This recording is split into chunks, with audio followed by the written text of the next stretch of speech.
வணக்கம் நண்பர்களே, இந்த ஒரு பதிவில் நம்ம பார்க்க போகிறது ஹெல்த்தியான ஒரு கிரேவி ரெசிபி தாங்க. எங்கள் வீட்டு தோட்டத்தில் ஃப்ரெஷ்ஷாக பறித்த சுண்டைக்காயை வச்சு சுண்டைக்காய் புளிக்குழம்பு எப்படி பண்ணுறது தாங்க இந்த வீடியோவில் உங்கள் கூட ஷேர் பண்ண போகிறேன். ஸோ வீடியோக்குள்ளே போகிறதுக்கு முன்னாடி இது வரைக்கும் என்னோடய சேனலை சப்ஸ்கிரைப் பண்ணாமல் பார்த்துட்ருக்கீங்கன்னா ப்ளீஸ் ஃப்ரெண்ட்ஸ் சப்ஸ்கிரைப் பண்ணிவிட்டு பக்கத்தில் இருக்க பெல்லை ஆல் போட்டுக்கோங்க. இங்கே பாருங்கள், நான் ஆல்ரெடி காய்கறிகளை பறித்து வச்சிட்டேன். இதை நம்ம கிள்ளி எடுத்துக்கலாம். இந்த வீடியோவின் இடையில் சுண்டைக்காய் நன்மைகள் என்னென்ன இருக்குன்றதை உங்கள் கூட நான் தெளிவாக ஷேர் பண்ண போகிறேன். அதனால் வீடியோ ஸ்கிப் பண்ணாமல் பாருங்கள். எனக்கு எவ்வளோ சுண்டைக்காய் கிடச்சிருக்குங்க. இதை நம்ம ஃபஸ்ட்டு நல்லா ஒரு வாட்டி தண்ணியில் க்ளீன் பண்ணிக்கலாம். பாருங்கள், நியர்லி 200 கிராம்ஸ் எனக்கு கிடச்சிருக்கு. முதல் தடவை இதில் இருக்கிற டஸ்ட்டு நீக்கிறதுக்காக ஃபஸ்ட்டு நம்ம ஒரு தடவை தண்ணியில் அலம்பிக்கலாம்.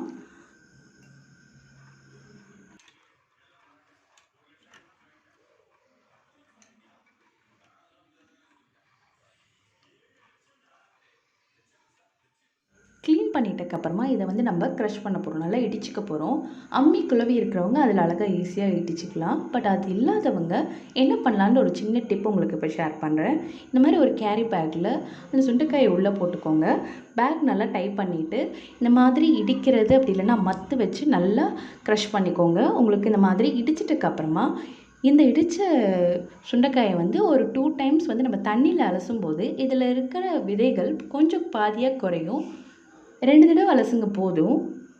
ஸோ இப்போ இதை தண்ணியில் நம்ம அலசிக்கலாம். ஸோ இந்த மாதிரி பண்ணுறதுனால உங்களுக்கு சுண்டைக்காயில் இருக்கிற கசப்பு தன்மை சுத்தமாக குழம்புல இருக்காது. 2 தடவை அலசினாலே போதும். கொஞ்சம் விதைகள் அந்த காயில் இருக்கிற மாதிரி பார்த்துக்கோங்க. எந்த தண்ணியுமே பார்த்திங்கன்னா நம்ம சூப் மாதிரி யூஸ் பண்ணலாங்க. கிட்டத்தட்ட ஒரு 12 நிமிஷம் போல் கொதிக்க வச்சுட்டு ஜஸ்ட்டு ஒரு சின்ன பாலாடையில் நம்ம குழந்தைங்களுக்கு கொடுத்தோம் அப்படின்னா அவங்க வயிறு ஃபுல்லாக க்ளீன் ஆகிட்டு நல்லாயிருக்கும். எப்போல்லாம் இந்த குழம்பு பண்ணுறனோ என்னோடய குழந்தைக்கு நான் அப்படி தான் கொடுக்குறேன். இப்போ நம்ம ஒர்க்கிங் செக்ஷன் ஸ்டார்ட் பண்ணிடலாம். ஒரு ஃப்ரைங் பேனில் 2 குழிக்கரண்டி அளவு நல்லெண்ணெய் ஊற்றிருக்கேன். அதில் கடுகு, கொஞ்சமாக வெந்தயம், சோம்பு போட்டு பொரிஞ்சிட்டதுக்கப்புறமா 12 பல் பூண்டு இடித்து வச்சுருக்கேன். கூட சின்னதாக இஞ்சி ஒரு துண்டு போட்டு அதையுமே இதில் வதக்கிக்கலாம். ஸோ பூண்டோட நிறம் கொஞ்சமாக மாறினதுக்கப்புறமா 2 பெரிய வெங்காயம் பொடி பொடியாக நறுக்கி வச்சுருக்கேங்க. அதையும் இதில் ஆட் பண்ணிவிட்டு நல்லா வதக்கலாம்.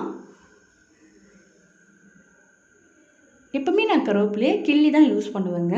கொஞ்சமாக கருவேப்பிலையை கிள்ளி இப்போ போட்டிருக்கேன். ஸோ இது நல்லா வதங்கினதுக்கப்புறமா நம்ம க்ளீன் பண்ணி எடுத்து வச்சுருக்கோம் இல்லைங்களா சுண்டைக்காய், அதை இதில் போட்டுடலாம். இன்றைக்கி என்கிட்ட சும்மா 2 கத்திரிக்காய் இருந்தது, அதில் ஆட் பண்ணிக்கிறேன். இது ஆப்ஷனல் தான். ஸோ இந்த காய் நல்லா வதங்கணும். எப்போவுமே நம்ம புளிக்குழம்பு வைக்கிறோம் அப்படின்னா அதில் போடுற எல்லா காயுமே, ஃபார் எக்ஸாம்பிள் வெங்காயம், தக்காளி, என்ன காய் அதில் ஆட் பண்ணுறோமோ அது எல்லாத்தையுமே நல்லா எண்ணெயில் சூப்பராக வதக்கணும். ஸோ நம்ம எந்த அளவுக்கு வதக்கி கொடுக்குறோமோ அப்போ தான் பார்த்திங்கன்னா அந்த குழம்போட டேஸ்ட் நல்லா எடுத்து கொடுக்கும். காய் நல்லா வதங்கிடுச்சுங்க. இப்போ நான் 2 சாப் பண்ண தக்காளியை ஆட் பண்ணிக்கிறேன். ஸோ காய் வதங்கினதுக்கப்புறமா தான் நான் தக்காளி ஆட் பண்ணேன். நோட் பண்ணிங்க இல்லைங்களா? ஸோ தக்காளி பார்த்திங்கன்னா சீக்கிரமாகவே வதங்கிடும். ஸோ அதை நம்ம ஃபஸ்ட்டு போட்டுட்டு அதுக்கப்புறமா காய் போட்டோன்னா கொஞ்சம் லேட் எடுக்கும். அதனால தான் ஃபஸ்ட்டு காய் போட்டு நல்லா வதங்கினதுக்கப்புறமா தக்காளி போட்டிருக்கேங்க. ஸோ தக்காளியுமே நல்லா வதங்கி வந்துருச்சு. இப்போ நம்ம ஸ்பைசஸை ஒன்று ஒன்றா ஆட் பண்ணிடலாம். கொஞ்சமாக பெருங்காயத்தூள் ஆட் பண்ணுறேன். 1/4 டீஸ்பூன் மஞ்சள்தூள், 1½ டேபிள் ஸ்பூன் குழம்பு மிளகாய்த்தூள் ஆட் பண்ணுறேங்க. உப்பு தேவையான அளவு ஆட் பண்ணிவிட்டு இப்போ இந்த காயோடு அது நல்லா கலந்து கொடுத்துக்கலாம். இந்த புளி குழம்புக்கு நான் பார்த்திங்கன்னா ஒரு பெரிய எலுமிச்சம்பழம் அளவுக்கு புளியை எடுத்து கரைச்சி வச்சுருக்கேன். ஸோ இது நல்லா கலந்து கொடுத்ததுக்கப்புறமா அந்த புளி கரைசலை இதில் ஆட் பண்ணிடலாம். ஸோ புளிக்கரைசல் ஊற்றிட்டக்கப்புறமா இந்த குழம்புக்கு தேவையான அளவு தண்ணியை இதில் ஆட் பண்ணிவிட்டு நல்லா கலந்து கொடுத்துடலாங்க. கிட்டத்தட்ட 8லேருந்து 10 நிமிஷம் போல் நம்ம இந்த குழம்பு கொதிக்க வச்சோன்னா சுண்டைக்காய் புளிக்குழம்பு ரெடி ஆகிடும். ஸோ இந்த சுண்டைக்காயில் இருக்கிற என்னென்ன பெனிஃபிட்ஸ் இருக்குன்றதை இப்போ நான் உங்கள் கூட ஷேர் பண்ணுறேன். இதில் பார்த்திங்கன்னா விட்டமின் பி மற்றும் சி இருக்குது. இது நம்ம மாதத்துக்கு 2 தடவையாவது எடுத்துக்கிட்டோம் அப்படின்னா பிளட்டை நல்லா க்ளீன் பண்ணுது. நம்மளோட ரத்த தூய்மைக்கு இது ரொம்ப ஹெல்ப்ஃபுல்லாக இருக்குது. சேம் அதே மாதிரி மூலம் ப்ராப்ளம் இருக்கிறவங்க இதை வந்து காய்ந்த சுண்டக்காய் வத்தலை நெய்யில் வதக்கி சாப்பிட்டாங்க அப்படின்னா அது உங்களுக்கு ரொம்ப ஹெல்ப்ஃபுல்லாக இருக்கும் அப்படின்னு எங்களோட வீட்டு பெரியவங்க சொன்னாங்க. ஸோ இது வந்து சின்ன குழந்தைங்களுக்கு கொடுத்தோம் அப்படின்னா அவங்க வயிறு நல்லா க்ளீன் ஆகிடும். இதில் எக்கச்சக்க பெனிஃபிட்ஸ் இருக்குது. காய் பார்க்க தான் ரொம்ப சின்ன குட்டியான இருக்கும், ஆனால் இதில் பெனிஃபிட்ஸ் வந்து much much much more better.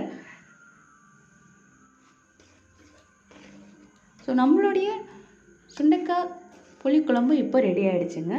உங்களுக்கு இந்த குழம்பு ரெசிபி பிடிச்சிருக்கோன்னு நினைக்கிறேன். பிடிச்சிருக்குன்னா உங்களோட ஃப்ரெண்ட்ஸ் அண்ட் ஃபேமிலிக்கு மறக்காமல் ஷேர் பண்ணிடுங்க. இது வரைக்கும் என்னோடய சேனல் நீங்கள் சப்ஸ்கிரைப் பண்ணாமல் பார்க்குறீங்கன்னா சப்ஸ்கிரைப் பண்ணிவிட்டு பக்கத்தில் இருக்க பெல்ல ஆல் போட்டுக்கோங்க. தேங்க்யூ ஃபார் வாட்சிங்.